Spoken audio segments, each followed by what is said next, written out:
Dugaan kasus korupsi kondensat yang melibatkan PT TPPI dan SKK Migas yang merugikan negara sebesar 2 triliun rupiah sempat menyeret nama mantan Menteri Keuangan saat itu, yakni Sri Mulyani.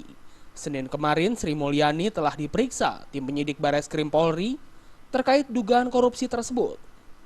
Direktur Tindak Pidana Ekonomi Khusus Bareskrim Polri, Brigjen Pol Victor Simanjuntak mengatakan, untuk sementara ini pihaknya merasa cukup atas informasi yang diberikan Sri Mulyani. Dari hasil keterangan pemeriksaan, Sri Mulyani menyatakan penandatanganan kontrak kepada PT TPPI berdasarkan kutipan surat yang diberikan SKK Migas nomor 011, di mana dalam surat tersebut SKK Migas menunjuk langsung PT TPPI yang menjual kondensat. Karena PT TPPI sudah ditunjuk, maka Menteri Keuangan yang dijabatnya saat itu menyetujui terkait bagaimana proses pembayarannya.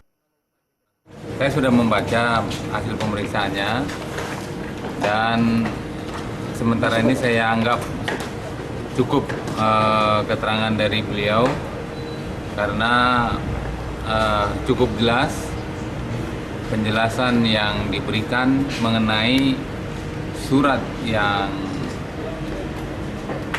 beliau tanda tangani dan dikirimkan ke TPPI. Cukup jelas.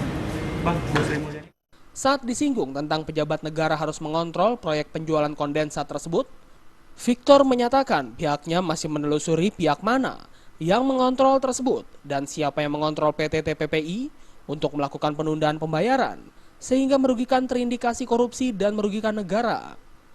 Dari Jakarta, Henry Fajaryadi melaporkan.